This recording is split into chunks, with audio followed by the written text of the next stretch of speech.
Hello friends, welcome back to Anithajagan's Kitchen. இன்னைக்கு நம்ம pearl millet rice அதாவது கம்பு சாதம் எப்படி செய்யுதுன்னு பார்க்கலாம் வாங்க. இந்த pearl millet பாத்தீங்க அப்படின்னாக்கா தமிழ்ல வந்து கம்பு அப்படின்னு சொல்லுவாங்க. அதே மாதிரி ஹிந்தில பஜ்ரான்னு சொல்லுவாங்க. இந்த கம்பு பார்த்தீங்க அப்படின்னாக்கா ஒரு சூப்பர் ஃபுட் அப்படின்னே சொல்லலாங்க. ஏன்னாக்கா இது வந்து high in fibre, iron, calcium.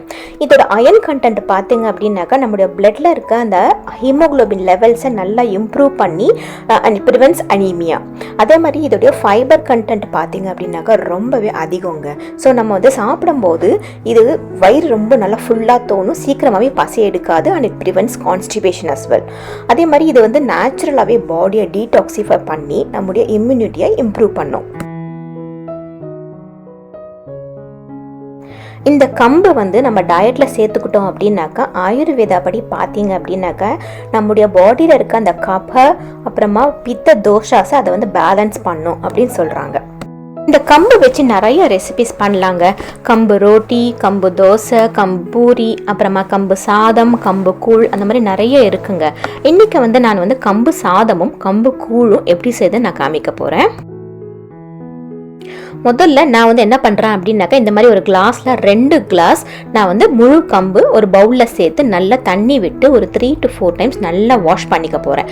Wash பண்ணிவிட்டு ஒரு 2 to 3 hours ஊற வச்சுருக்கேன். நீங்கள் வந்து ஓவர் நைட் கூட நீங்கள் ஊற வச்சுக்கலாம்.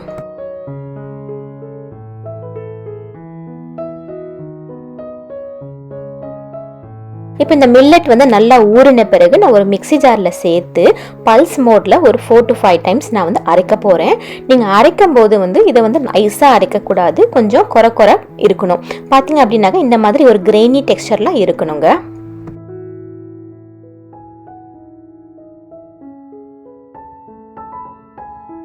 இந்த கம்பு சாதம் வந்து நீங்கள் ப்ரெஷர் குக்கரில் செய்யலாம், இல்லைனாக்கா ஒரு பேனில் கூட செய்யலாங்க. நம்ம ப்ரெஷர் குக்கரில் செஞ்சோம் அப்படின்னாக்கா ஈஸியாக வேலை முடிஞ்சிடும்.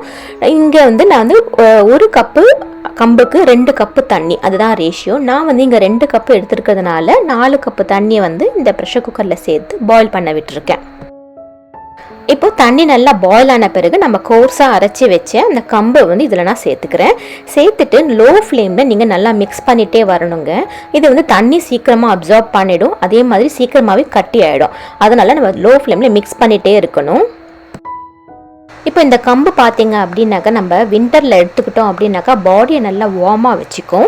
அதே மாதிரி சம்மரில் வந்து நம்ம தயிர், வெங்காயம்லாம் சேர்த்து கம்பு கூழ் மாதிரி செஞ்சு சாப்பிட்டோம்னு வச்சுக்கோங்களேன், பாடியை நல்லா கோல்டாக வச்சுக்கும். ரொம்ப ஹெல்த்தியான ஒரு மில்லட்டுங்க இது. இப்போ நான் என்ன பண்ணுறேன் அப்படின்னாக்கா சால்ட் சேர்த்து நான் மிக்ஸ் பண்ணிக்க போகிறேன்.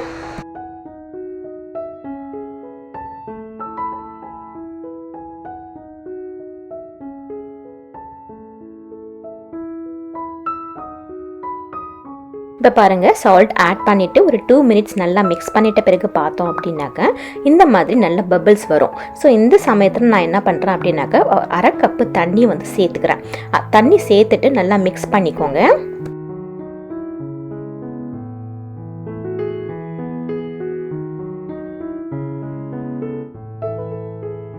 இப்போ நல்லா மிக்ஸ் பண்ணிட்ட பிறகு ப்ரெஷர் குக்கரோட லிட்டு போட்டு மூடிட்டு 3 whistles நீங்கள் வந்து குக் பண்ணிக்கணும்.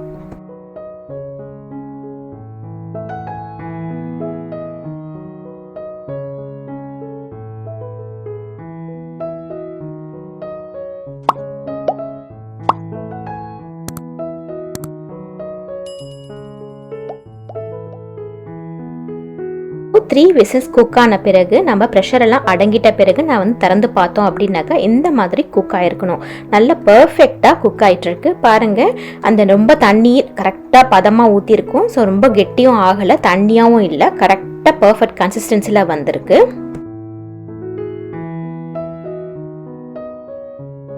இந்த கம்பு சாதத்தை வந்து இப்போ நீங்கள் வந்து ஆற விட்டுணுங்க. ஸோ இது ஆற என்ன ஆகும் அப்படின்னாக்கா இன்னும் இறுகிடும். பார்த்தீங்கன்னா இந்த மாதிரி ஆகிடும். ஸோ இந்த மாதிரி வந்த பிறகு நம்ம என்ன பண்ணுறோம் அப்படின்னாக்கா ஒரு பவுலில் தண்ணி எடுத்துக்கோங்க. தண்ணி எடுத்துட்டு கையை வந்து ஈரம் பண்ணிக்கோங்க. ஈரம் பண்ணிட்ட பிறகு நீங்கள் உங்களுக்கு எந்த சைஸில் பால்ஸ் வேணுமோ, அந்த சாதம் வேணுமோ, அதை வந்து இந்த மாதிரி கையில் எடுத்துட்டு நல்லா உருட்டிக்கோங்க.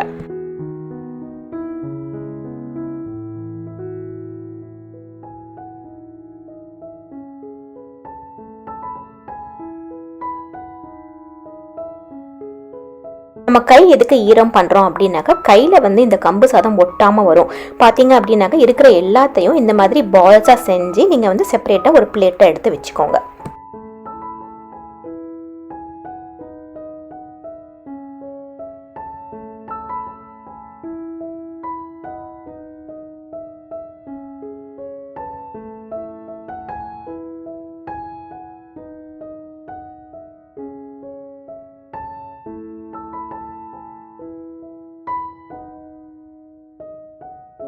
இப்போ நம்ம குக் பண்ணி வச்சுருக்க அந்த கம்பு சாதத்தை இந்த மாதிரி உருண்டையாக பிடிச்சி எல்லாத்தையும் செஞ்சு எடுத்து வச்சுருக்கேன்.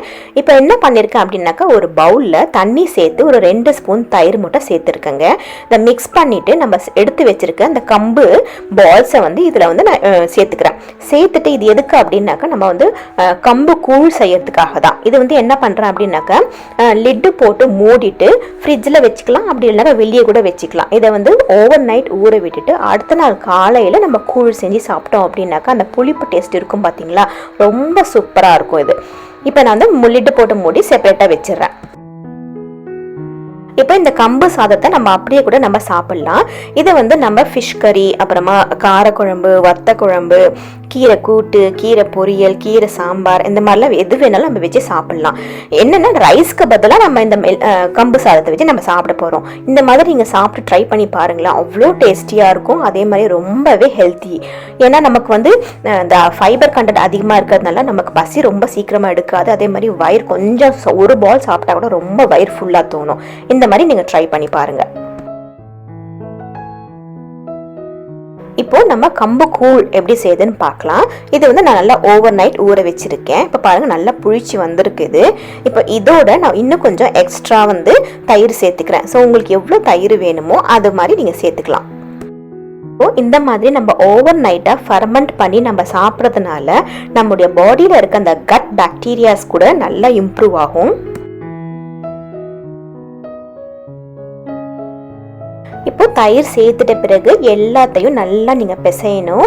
அந்த தண்ணியிலேயே நீங்கள் எல்லாமே உடச்சிட்டு நல்லா பிசைஞ்சிட்டு ஒரு நம்ம ட்ரிங்கிங் கன்சிஸ்டன்சிக்கு வர மாதிரி நம்ம வந்து பிசைஞ்சிக்கலாம்.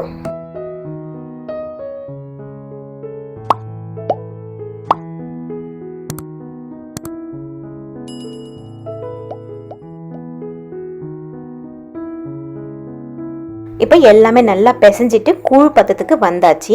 இப்போ வந்து நான் வந்து சின்ன வெங்காயம் கட் பண்ணி நான் சேர்த்துக்கிறேன். உங்களுக்கு வெங்காயம் வேணும்னா கூட சேர்த்துக்கலாம், இல்லைனா கூட விட்டுடலாம். அதுக்கப்புறம் பச்சை மிளகா கூட நீங்கள் ஃபைனாக சாப் பண்ணி சேர்த்துக்கலாம்.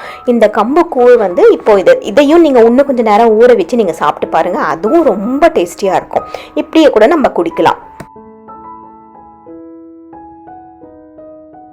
இப்போ இந்த மாதிரி நல்லா மிக்ஸ் பண்ணிட்ட பிறகு நம்ம கிளாஸில் ஊற்றிட்டு கருவாட்டு குழம்பு, அப்புறம் கருவாட்டு ஃப்ரை, அப்புறம் மீன் குழம்பு இல்லைனா காரக்குழம்பு வச்சு அந்த மேலே ஊற்றி நீங்கள் வந்து சாப்பிட்டு பாருங்களேன், அவ்வளோ டேஸ்டியாக இருக்குங்க. ரொம்ப ரொம்ப ஹெல்த்தியான ஒரு ரெசிபிஸ் இது.